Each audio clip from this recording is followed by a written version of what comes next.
Irit, founder, CEO of CSM Practice. And we have Donna Weber, who's also known to everyone.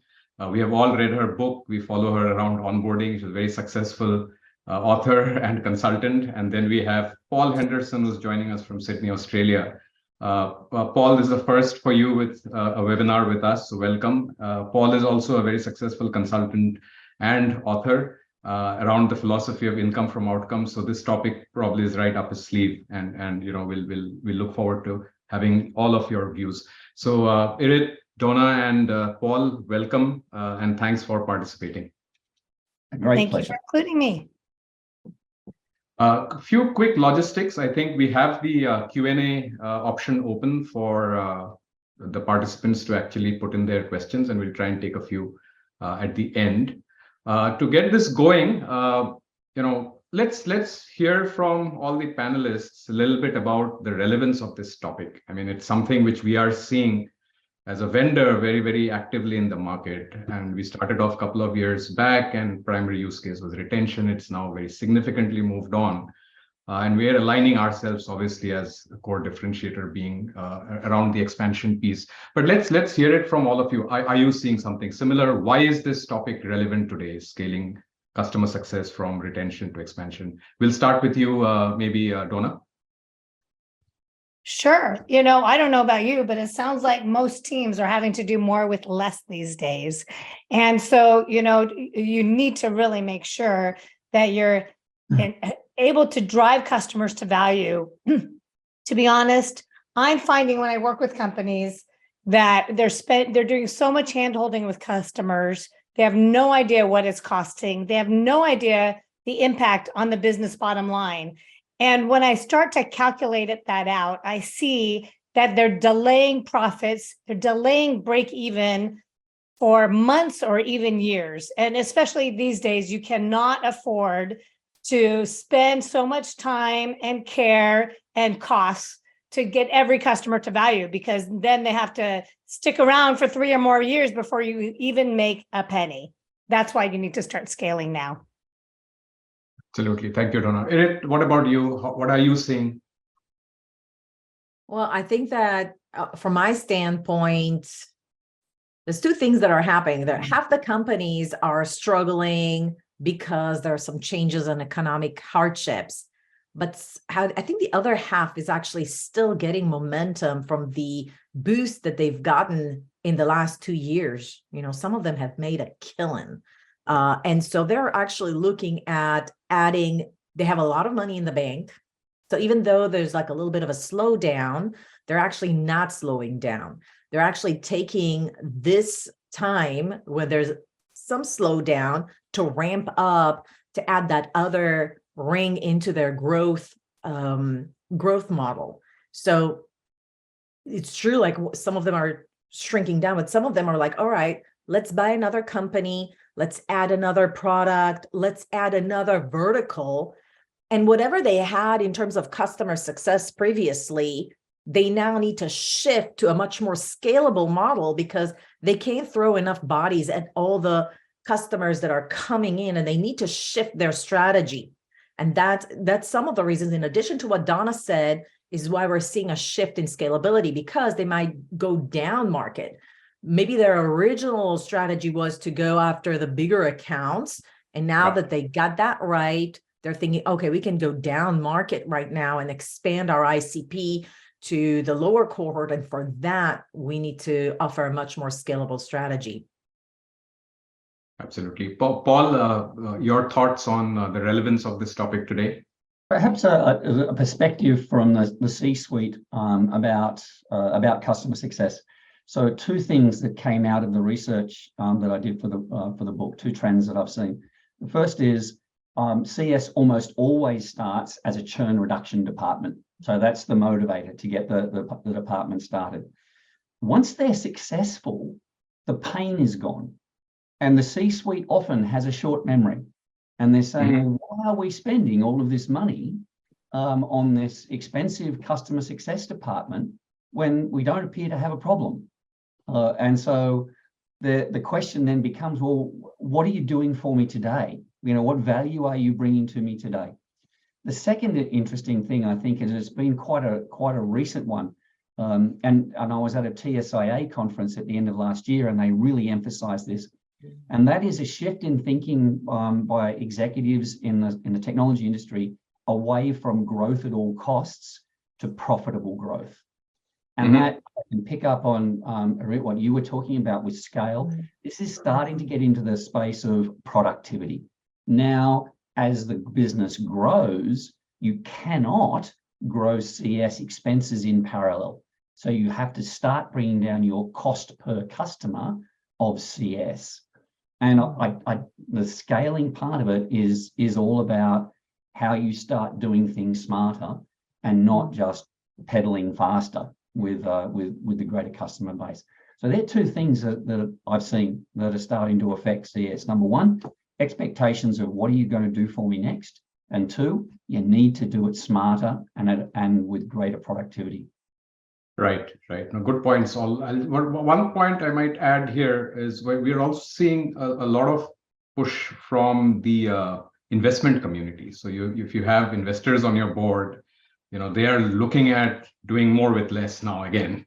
And they're saying a good way is to grow your existing customer base and do more with them rather than spend a lot of money trying to acquire new customers. You do that, but in the slowdown, like Irit, you mentioned, this is as good a time as any to double down on growing your existing customers. So yeah, I think good points on the relevance of the topic. What we do want to discuss in the next 30-45 minutes is what changes because of this? What are the different? There are significant amount of moving parts we have seen evolve over the last couple of years or last 4 or 5 years in the CS space. And like all of you mentioned, it really started off with retention. From a cultural standpoint, from a top-down standpoint, Paul, you mentioned the executive layer. Do you think, and this is to all of you, but we can start with Paul, do you really think that the CEOs, the board, the executive management of organizations are ready to look beyond net new sales for revenue? Prithvi, I don't think there's any question of that. That in the industry today, net revenue retention is the best predictor of valuations of software companies. So it is the number one measure now. So any organization that doesn't have NRR as a primary focus is I'm not sure what they're doing and where they're focusing. But and what that means for CS is they need to know what NRR is. They need to know how to drive NRR. And if they really want to drive their careers and their bonuses and get promotions and so on, then become leaders in driving that NRR for the organization. Right, absolutely. Irit, I'll move to you. Is this something similar you are seeing too? In terms of what the board is looking for, he's right. Like they are definitely looking at NRR, but I would say there's another leg. They're also looking at new sales.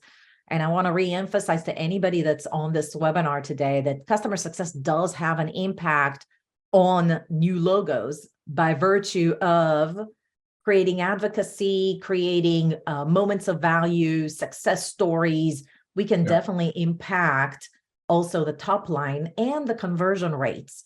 And I think that if you're in customer success, especially in a leadership position, you would do very well to look into those two things. One, how am I impacting new sales? Maybe the account managers are not spending as much time because now we have a customer success function, period. Or I can also emphasize how many advocacy activities do I have? Is this increasing? And I can also share, are we increasing conversion rates because now we're sharing success stories with the sales team and the marketing team?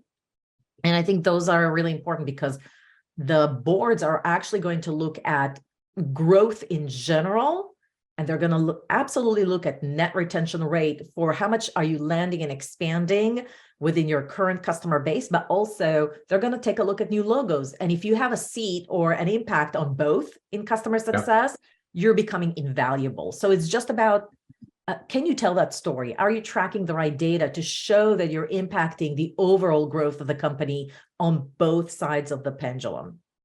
Yeah, no, I think very good point. Absolutely. I think the success stories and the impact on net new sales obviously is there. And we'll discuss structures also because there is now a convergence amongst all of these roles as well. And we'll talk a little bit more about, the handovers and dependencies, etc. Donna, bringing you in, are you seeing this movement as well from CXOs in your customer base and people you're interacting with in the community? Yes and no. So first of all, Paul and Irit, thank you. I'm learning so much. I'm busy scribbling notes as you talk. It's so great to hear how you articulate these important ideas.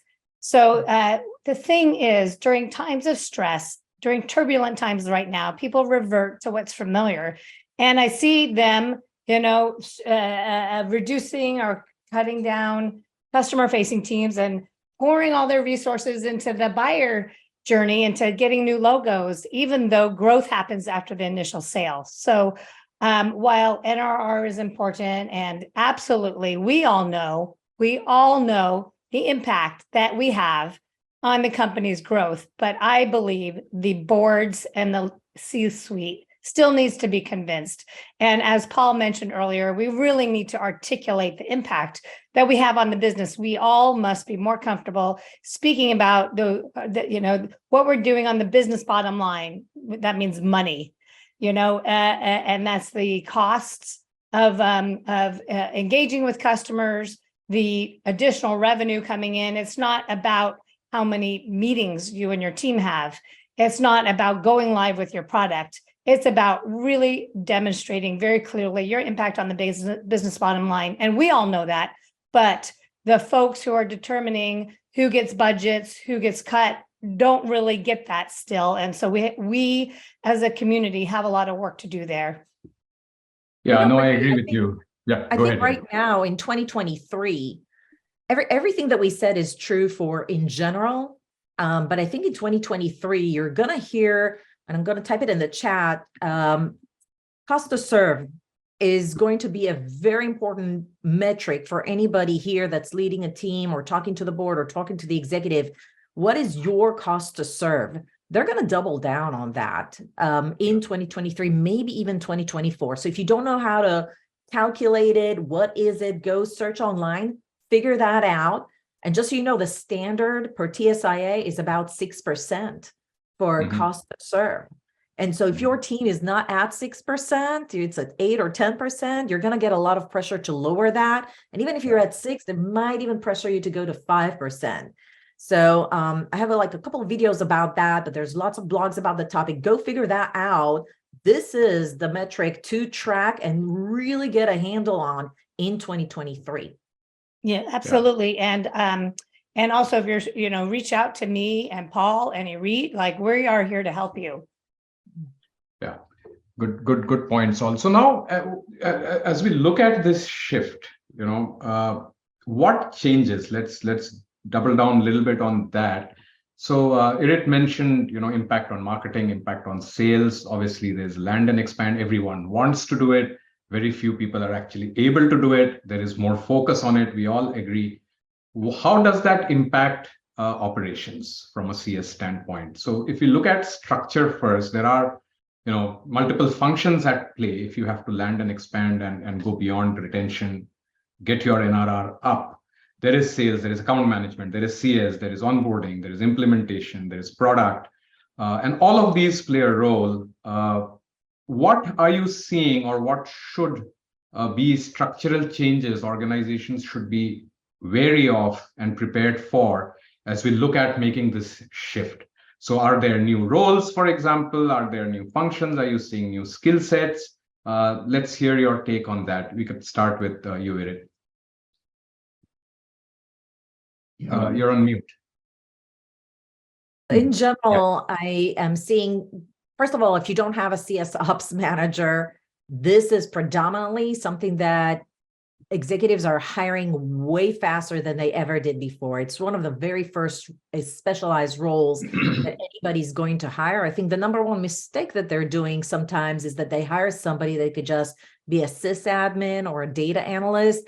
I recommend actually hiring somebody that could also do your enablement material for the team and could optimize processes. If they know how to optimize processes, they can do all the rest as well. They'll be more mature and equipped to do that. So that's number one.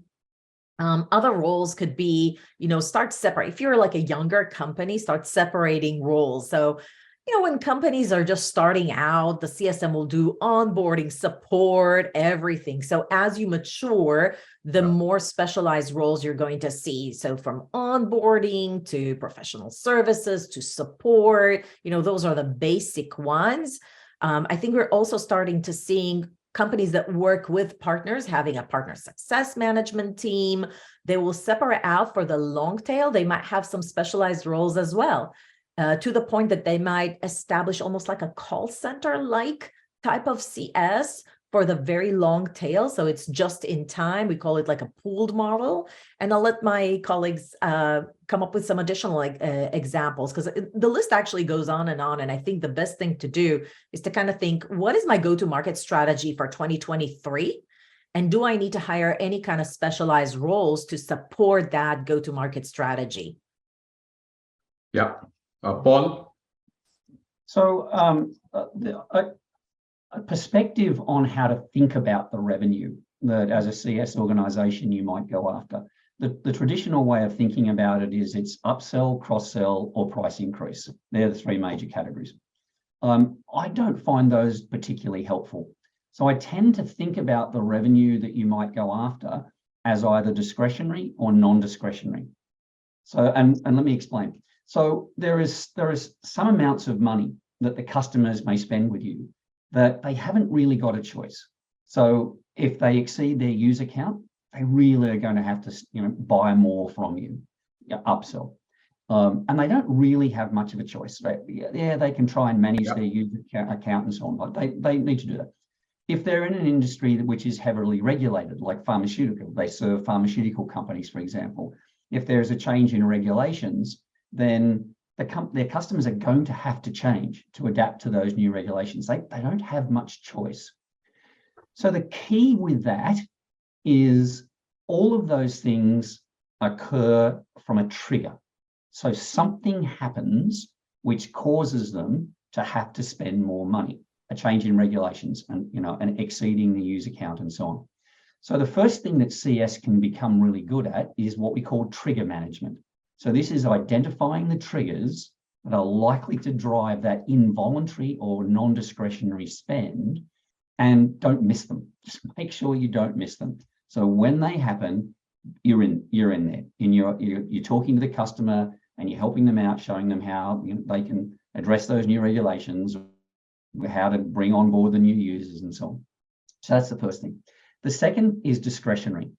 And discretionary spend by companies is almost always about driving business improvement.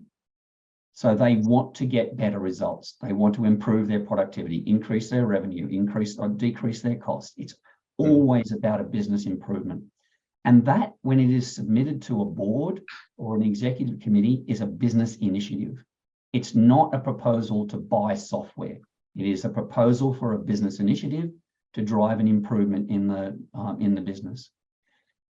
What CS can become good at, and I want to pick up on what you were talking about with the specialization, is have some people in your team who know how to go help a customer think through a business initiative that will eventually lead them to buy products and services from you as a vendor. But focus on helping them get business initiatives designed and approved, and that will lead to the increase. So the two big things with expansion revenue: know what the triggers are that drive involuntary and manage them, react to them. Know how to drive business initiatives to drive bigger revenue opportunities. Yeah, very good points, especially on the identifying the triggers and the roles, Paul. So Donna, bring you in here. Any specific role you are seeing or overlaps, and I'll ask a slightly different question to you. We have a lot of examples of organizations starting CS and still being challenged by moving from a support mindset to a value-driven mindset itself. And then they also have, account management. They also have sales. And at times sales gets involved in expansion revenue, account management gets involved. There is handover, CS identifies. Is that to be structure for us more and more common going ahead? Or like Paul mentioned, within the CS team, are you also seeing these new roles sort of evolve? Because one person obviously can't do necessarily all of these things. Well, there are two things going on. One is that there's a maturation of our industry. So as our industry matures, we're getting clearer about what kind of roles we need. But it also depends on what's going on with your company. So if you're at a small startup, guess what? You're probably a generalist wearing many hats. And as your company matures, then you're going to start segmenting and specializing. So you need to segment your customers and not treat them all the same. I work with companies where whether a company's spending a few thousand or tens of thousands or even hundreds of thousands, they're giving each customer the same treatment. And you can't do that and scale. So as a company grows, then you need to start moving away from these generalists into specialists. So you might have a team of customer success managers, and you've got some who are more strategic, who know how to be those trusted advisors and identify the triggers and drive that business transformation that Paul mentioned. And some who really love being in the technology, and maybe they're going to be onboarding specialists or implementation managers who are really focused on the technology. And then also, you might have people building out, self-paced tech touch journeys. So there's no one set answer because it depends on where your company is. And there's no one set answer. Like you might figure it out for your company, but guess what? Things are going to change. You're going to grow. You're going to ideally, and then whatever is working great today may not get you to the next level tomorrow. So it's more about being agile and iterative and adjusting as needed. And you might build out a team of onboarding specialists, and then you realize, well, actually, they need to be something else. So the main thing is, try stuff out, see what works, and keep learning from folks like us here and other places. Reading books, attending webinars, podcasts, etc., and then just try things out. I think we're all busy trying to find the right thing, but that right thing might change in 3 to 6 months. Great. So just summarizing a little bit, I think what we're saying is that there are yes, Irit, you have a point to make. I was just gonna say there's a really good framework online that actually looks at different specialized roles, and what the name is how to measure the success of that role based on the customer's life cycle. I'm going to share this link in the chat for anybody that wants to read that blog. I think it's kind of old, but it still holds true. So that's how mature this is. And I actually encourage you, like, if you're thinking about scaling your team and looking for specialized roles and kind of want to go through one by one, do we need this or not? Would it make a difference for us or now? Kind of go through this framework. I think it's going to be really helpful for you. And that's all I had to add. Thank you, Irit. Yeah, no, it's a very good slide. If you don't mind, can you put that back up, please, a little bit? I have one. Oh yeah, of course. I think you have, been a little ahead of times. You said this is old, but I think this is very, very relevant right now. Irit. So a lot of these roles, and we're seeing this overlap. There's one interesting model we are seeing also evolve in a certain few organizations we are working with is the concept of creating, pod structures. So you might have, for a certain group of accounts, pick up a few of these roles and add them to a pod. And then the pod actually works on managing that account and growing it. And you may have a mix of these roles, like you have highlighted here. Organizations can pick and choose what is relevant to them. You might need a solution engineer if you're a complex tech-heavy sort of solution you have sold. You might need a solution engineer in the pod. You might need a salesperson because they're better at negotiations and discussing, money. And you might have CS overall drive all of this and orchestrate all of these. And you might have an account manager who might be doing it also. Just an example, but I think this is a very relevant slide. And we look forward to receiving more of these from you. Perfect. So we'll move ahead. I think on the structure and the people, there have been some overlap. So we are seeing new skills come up. We are seeing new requirements. How does one prepare? So 2 questions. One is when we are looking at from a top-down standpoint, setting up a function which helps us grow. how do we hire for skills now when we are looking at part of CS, right? And two, if I am trying to create a career for myself in CS, how do I approach it? What are skills? So let's approach it both ways. Let's first go the org route. So how do we hire? What do we look for in this evolving scenario? Maybe we go with you, Irit, again. I was gonna take a second to just open an infographic that we actually created just for this purpose. And so I'm going to share my screen so that everybody can see on my website. You can find a lot of resources. Many of them are like, I don't know, infographics that are easy to download and see. So one of them is the top 10 skills for highly effective CSMs. So when you're doing the interview process or you're thinking about interviewing, kind of measure up, how many of those do you actually have?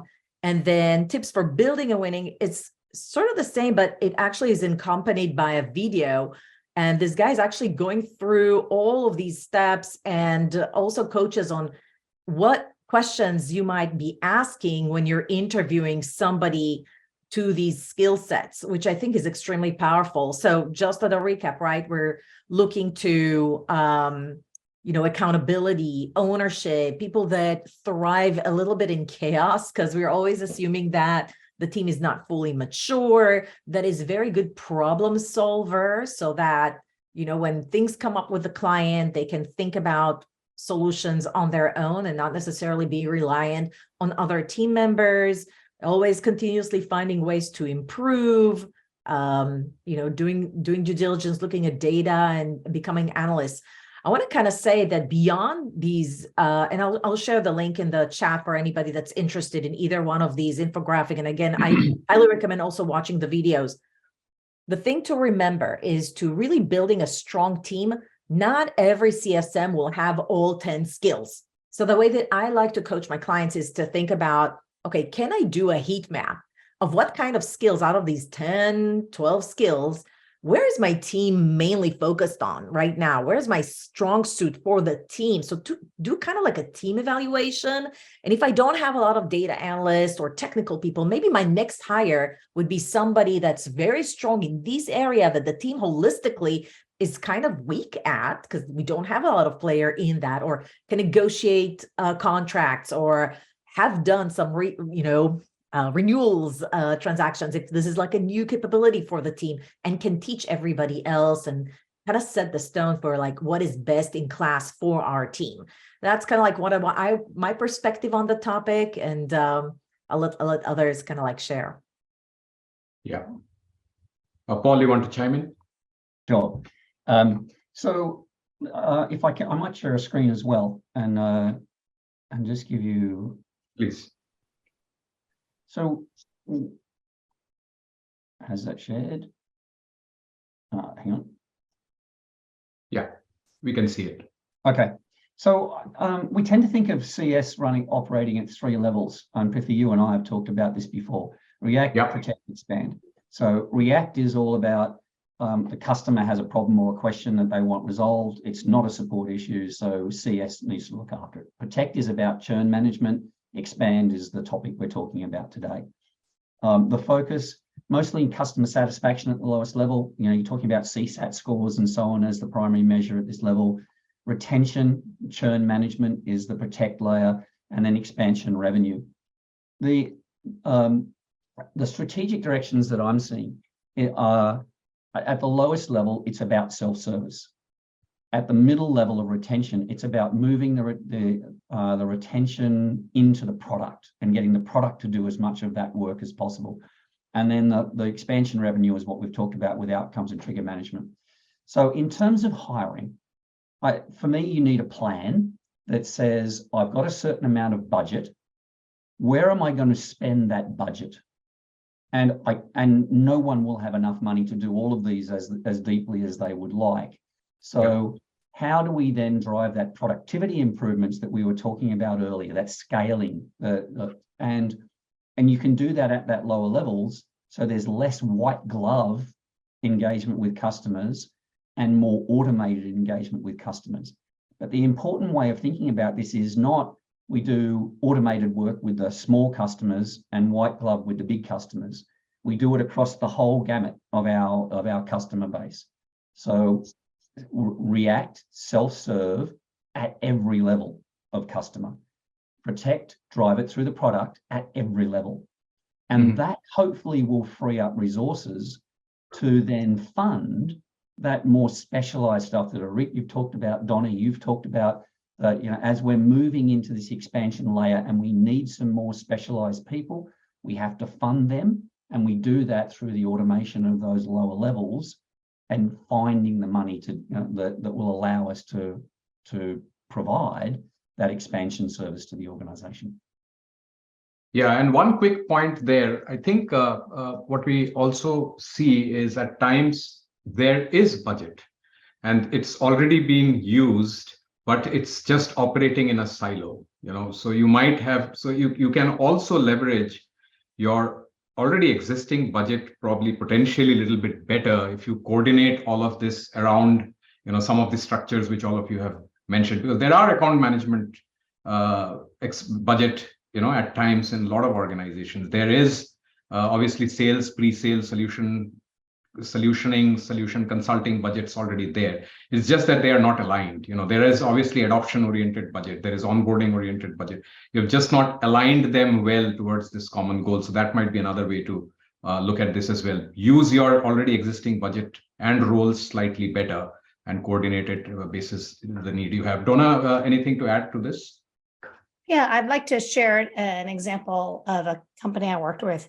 As Irit said earlier, you need to know your go-to-market plan. So this is a company that provides software for charter school boards. And what they did is they hired these folks called success coaches who really knew that space. And they were very specialized and experts in the field. But guess what? When I started talking to them, it took a little while to realize that their average selling price was about $5,000. And that's going to be a very different skill set. If you're doing all this high touch special care, you cannot be charging $5,000 a year for your product. So in that case, the role needs to be very different and needs to be pointing users to their excellent existing resources rather than doing all for them. I mean, these customer coaches, success coaches, were doing things like designing board retreats. And, just that act alone should have been more than $5,000. So you really need to know your go-to-market plan before you know what roles you're looking for, because I would have said that they should have hired very different roles from the get-go. Yeah, absolutely. So stepping back a little bit, some summary of discussion so far. We have discussed, structural changes, relevance, Donna just mentioned, figure out what your product is, how you're actually planning to get to that expansion revenue, and then structure it, new roles, etc.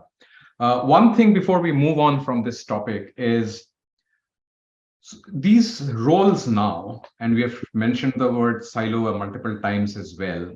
So yeah, you have gotten them. Let's say you have budget, you have a few of these roles now operating towards driving expansion revenue. How do you motivate them? How do you incentivize them? Are you seeing, structures around comp plans, etc., which, common KPIs, common comp structures, common incentivization schemes? So what are we seeing? What is the recommendation? Paul, maybe we start with you this time. Okay, so the perhaps a broader observation on it is the measures that are being used in CS organizations. The observation I would make is the bulk of the metrics are vendor success metrics, not customer success metrics. And it bugs me that, we call this department customer success and we don't actually measure the success the customer is or is not achieving. So one of the things I would urge CS leaders to do is to expand the measures that are used with the team and how you judge your own personal success by genuinely measuring the kind of outcomes, the kind of business results that the customers are getting as a result of their engagement with you. And if you can find a way to build that into how your team is rewarded, you will drive that culture change towards genuinely focusing on customer success and not just focusing on vendor success. Yeah, Okay. I agree. If I can jump in, we talked earlier about making sure that what your team is doing aligns with the business bottom line. So, if your team is tracking the number of meetings you have, and I've talked to teams who do that, hey, guess what? We had 10 meetings this week. We had 12 meetings this week. Like, who cares? Are you delivering a result to your customers and to your company? So if the main point is that everyone's aligned on the business goals, and then if you can demonstrate the impact of your team on those business goals, then on the business bottom line, then that would be incentivized. That if you incentivize people to have meetings, they're going to be wasting your customers' time. Irit, anything? There is one point, I think I'll make very quickly. It is top down as well, and we have seen a wide variety of, as you look at evaluating a function's performance, and then you break it down into. So first thing is, if you're overall looking at CS as a function, and you're saying that we will hold CS accountable only for renewals, let's just say that. Then that's fine, but you have now put your stakes on the ground saying this is how I'm going to evaluate this function. And Paul, there, to your point, you need to provide the value to the customer, track that as a secondary metric, maybe, because without that, you will not be able to meet your renewal numbers, for example. But if you're looking at now expansion, and now you have a broader role set and broader functions now participating, becomes a little bit more complicated now. How do you evaluate the function? Because now NRR obviously is a matrix. Okay, so you break that down into a renewal metric, and then you break that down into an expansion metric. What we have seen is a very common element, and probably the most common one right now, is what is the amount of opportunities which CS is identifying as a metric, right? So what is the opportunity pipeline being created for CS? It's a good functional metric to drive. They may or may not end up, closing the deal or being responsible for deal closures. In some cases they are, but it's still a good measure to see, you are, so obviously renewals you are tracking, that's hygiene, but you are also tracking how much expansion opportunities CS is generating. And then the other roles are evaluated on how much have you closed from, on net new, and how much have you closed from these opportunities which CS has generated. It's a good way of connecting both of these roles together. Maybe Irit, I'll get you in here and see if this is something you are also seeing, and what are your thoughts on this? Yeah, I've actually done some research around it last year, and I think the results are really interesting. So the first thing that we found is that most CSMs close between 11 to 20% of their renewals with upsell attached. Mm-hmm. But 40% will not be compensated on upsell revenues. So I thought that was really interesting. And then I also wanted to know, if there are compensated on upsell, is it just for software upsell or also for services upsell? Because we know that customers in general, if they opt into more services with you, that usually means data integration, customization, they're less likely to churn. And so I was always surprised by this one, like, all right, they're compensated for selling services, but only if it's recurring. I think that's a big mistake that most companies make, is that they don't incentivize their CSMs for upsell properly. Okay, so you could see that this is the difference when they do compensate. What do they do? And then we did some salary, and we found this, like, yeah, they're compensated, but not really a whole lot, and or they don't, like 40% don't even get incentives for upsell at all. And if they do, maybe it's part of like them getting a bonus around the net retention rate, or a certain fixed amount, like a spiff, if an upsell was closed won. So I thought that was very interesting. I thought that this just reads out that the customer success function and the maturity around how to leverage incentives as levers to increase upsell is just not there. And I want to say I just had 2 conversations around compensation plans with clients of mine, because it's end of year and everybody's looking at it. And they both said, the company's model just doesn't allow for anything but an annual bonus. If it's a big company or a small company, they might have like a company thing where you can only have these variables if you're under the sales umbrella, and they're very rigid about it. So sometimes even if the leader understands that they need to leverage variable compensation in order to drive expansions, they can't because the rigidity of the executive of people. Yeah, no, absolutely. And I, big proponent of sharing comp structures holistically across, revenue functions, not necessarily only sales. I think, again, this is coming back to the first point we had, cultural shift. I think we are seeing that happen, but still in very small pockets. I think people are fine with net new sales earning a lot of commission, but they're not fine with, expansion revenue being compensated. But if you really want to change and move into driving more and more expansion revenue, I think organizations need to relook at how they're incentivizing and be more fair there. And it, I think, just works itself out better. So yeah, thanks, Irit, for sharing that. Any other thoughts around this piece? It is a complex piece, but any other thoughts around this one? Perfect, good. We move on a little bit now. So we've done structure, process, people a little bit. We'll move on to process a little bit more. I think as you're looking, so what are we seeing change and what should people prepare for? I know, Paul, you put up that very relevant structure of the expand and protect and react. There are process implications to that as well.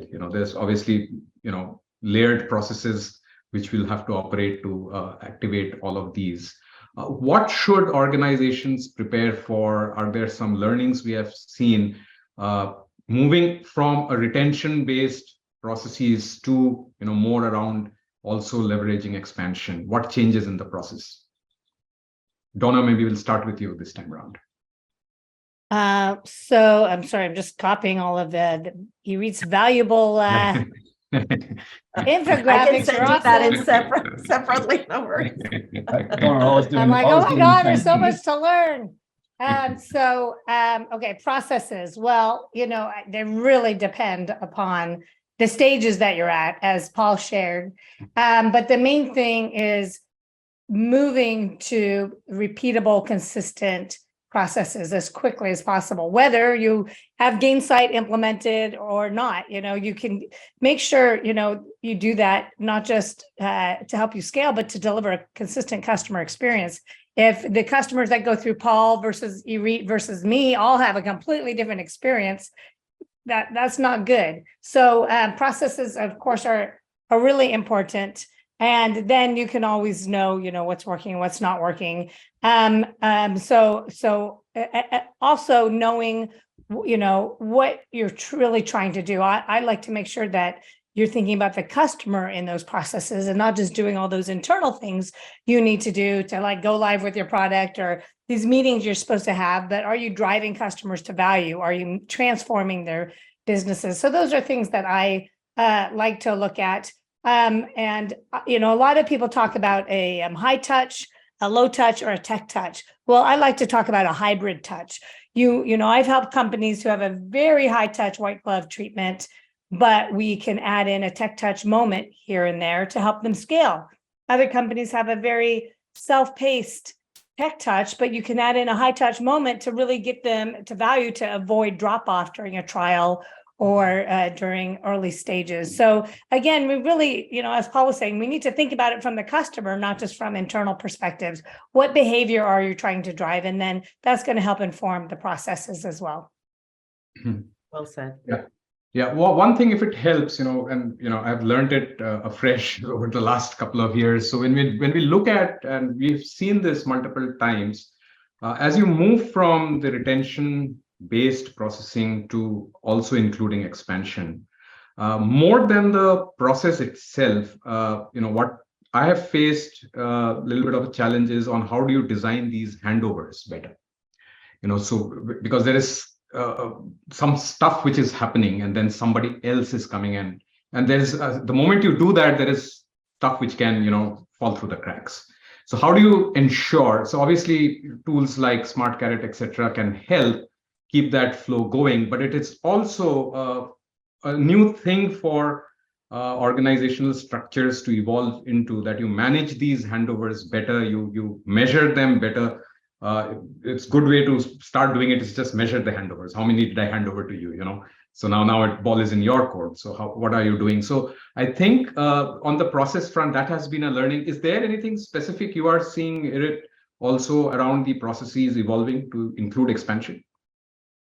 Well, I learned something new about handovers all the time. I got to tell you, one conversation that I had with an executive of customer success recently, she mentioned that they actually optimized the handover by assigning the CSM when the deal was 90%, like a new business deal was like about 90%, like we got the verbal. It's not closed. Usually, like most companies, and I think that's the number one mistake in the handover in general, they wait until the deal is closed one, then they figure out, it takes them a couple of days to figure out what CSM is going to be assigned, the professional services, and then they start the handover, and then they start the welcome. Yes, Donna, right? Like that's the worst. So she says, hey, you know, what we did to kind of accelerate that is when the deal is like 80, 90% done, we already sort of like assign a CSM to it so they can start doing some due diligence. And I want to say a lot of times, number two mistake is that we're saying, hey, CSM, you need to learn everything you can about the customer from the sales team. Granted, sometimes that is possible, but there could be multiple situations where the sales deal was closed really rapidly, or the salesperson was just brand new and didn't know how to ask all the questions, or the salesperson is hella old and old in terms of like real veteran, been with the company for 20 years. There's no way you can make them write anything in the Salesforce, and yet they're top performing. So if any of that happens, you can't really just rely, put all your eggs in. Wait till you learn from the sales team what has happened for any of these 3, maybe 4 reasons, right? So we teach our CSMs that when you get the account sort of started assigning to you, there's a due diligence form that actually they need to find out and fill out on their own. And then when it's actually assigned, meet with the salesperson to say, is my understanding of who I need to talk to, because maybe I need to talk to completely different people after the deal is closed. What do they want to achieve and what is possible to achieve that you haven't talked to them just from your understanding of the account, et cetera, et cetera. So there's like a form that they need to fill out on their own and kind of like reach out to different people, maybe do some due diligence online, and then validate the assumptions. And I think that process just puts the CSM in a much more proactive position and less in a victimized role, for lack of a better term. Yeah, handover is, there's a very recent example we went through just a couple of months back. So multi-product organizations selling 5 products, they have structured their CSMs by product lines, and their onboarding teams, Donna, also by product lines, because obviously you need the product specialization to be able to onboard. So now you have in maybe one customer, if you have sold all 5 products to that customer, 5 onboarding team members, 5 CSMs, and then they have for expansion, cross-sell and upsell, account management team.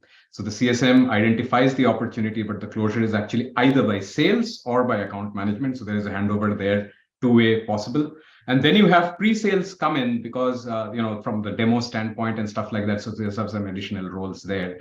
So very, very interesting. It was very interesting for us as well. But, this we are seeing replicate more and more, which is why I go back that there is stuff for all organizations to think through these structures a little bit better.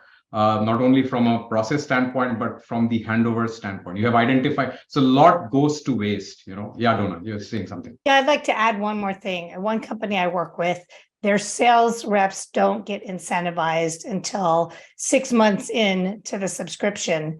So then, if the customer churns before then they're not going to get comp. So, sometimes you need to look at kind of the bigger picture and not just someone on the customer facing time going, hey, sales rep, can you please meet with me? And you got to incentivize those sales teams to stay engaged. Yeah, perfect. I think, go ahead, Paul. So, I was going to make a comment on this. One of the issues that I've seen over a long period of time with these handovers is there is a lack of common focus between departments. So we've got the silos, and each of the silos is measured differently. They have their own focus. So marketing only care about creating leads. They get measured on that. Sales only care on deals that get closed. Once it's closed, don't care anymore. Once the onboarding, yep, just get it up and get it going. And in some cases, broader than that. If there's an implementation required because it's a complex product, then the services people are just thinking about, all we've got to do is get the software working, go live. That's the end of it. CS are in there, trying to then get the customer to use the product, and they get measured on the retention and and so on. Correct. And customer support are only get measured on things where it breaks. Correct. One of the reasons that I just love this whole outcomes thing, and I'm a nutter about it, is it is a way of creating a common focus and a common set of measures across all departments. And that alone smooths handovers. So if marketing is talking about the outcome, then sales sells a specific outcome, a project outcome. The job of onboarding and implementation is to deliver that project outcome. CS's job is then to help the customer not only bed that down, but think about the next project and where the improvement will come from. And you get that common language and that common focus, and handovers become smoother because at each stage, we are talking to the customer about the same thing, the core outcome that you deliver as a business, and then the project outcomes that you do over time. So overcoming these silos is one of the big things that got me onto the whole outcome thing in the first place. Yeah, no, wonderful. I think we'll take a few questions. We'll run out of time very soon. We have 8 minutes left. I think there's quite a few, and we'll go through it quickly. I think some of it has been answered during the course of this discussion. But there's one around a hardware vendor. You keep Jeff Sears mentions, so Donna, you want to take that? Absolutely. Yes, Jeff. So software, hardware, services, it's all of everything we're talking about are best practices. And so absolutely, it's all about delivering value to customers to make sure they're getting a return on investment for your product. So I don't think you need to, there's nuances around hardware.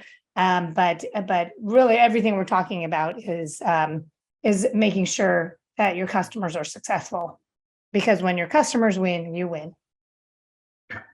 I really like this question also on the customer education impact on expansion. I think Irit, you wanted to answer this. Go ahead. I'll add on to it later. So goes without saying, I think the number one mistake in customer education is that the traditional world, 1984, everybody thought that customer education should be about certification programs about the product, new feature training, sticky features, get started training, and it's all very feature function related to product. In customer success industry, the role of the customer education department or team or stakeholders expands. And I just interviewed somebody on my YouTube channel, CSM Practice, that said that, he actually, when he developed a new training program, it was about, think about it, he's kind of like treated his clients as their CSMs for their clients. And he taught them about customer success, meaning how can you leverage my solution to help your customers or employees to be more successful at their jobs. So he hardly taught them anything about feature and functionality, but he taught them about business methodologies.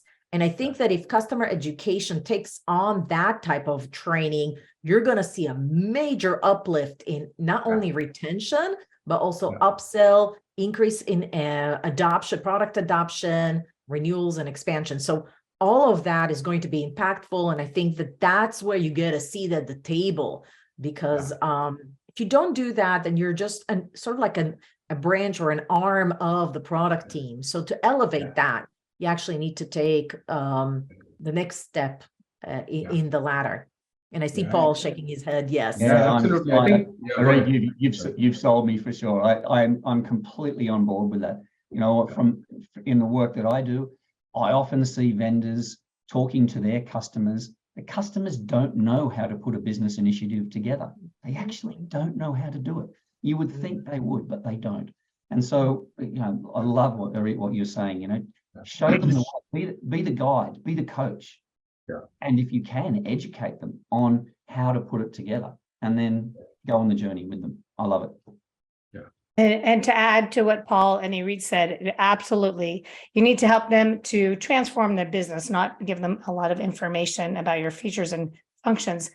I've done research with companies, and we have absolutely found that customers who are well educated buy more. They have higher retention rates. They have higher customer satisfaction, and they absolutely buy more. One company we just did the research with found that customers who don't have education spend 30% less. So it's not only that they're staying stable, but their spend over time declines dramatically. Yeah. I think it's a mindset shift also. Why the feature functionality focus happens is because you have treated it as a training, and then you have, hired accordingly, and then, it's nobody's fault. The person just doesn't have the skill set to actually deliver. I'll also go back to something, Paul, you mentioned earlier, which is why I like the word education more than training. When you look at this piece, that you also need to be aware, that team, whoever is educating the customer, needs to be aware of the triggers, needs to be aware of the customer's business imperatives, and then educate accordingly. I mean, it is more a consulting sort of role, really, than somebody doing a demo of your product features. It's tough thing, but I think if you really have to get better at expansion and trying to figure this piece out, this is what's required. We'll move on. I think a very good discussion. We have another on. We have covered skill. I think we have covered focus on customers' success. We have covered. I think we covered compensation a fair bit. And is there a different CS framework or strategy that companies can deploy if your software is not as mature but needs time to mature and slow stop revenue bleeding, aka churn? So anybody wants to take that? What if you are in the middle of the maturity curve, a little early, or it's a new product being launched? You may already have a stable product, you have launched another new product. What happens to that process? Just a quick perspective again, providing an outcomes focus. If you start life with absolute clarity about the to-be state that you can help customers achieve, then go enthuse your prospects and customers with that vision of what they could be like. They will forgive you for having a product that doesn't deliver all of it now.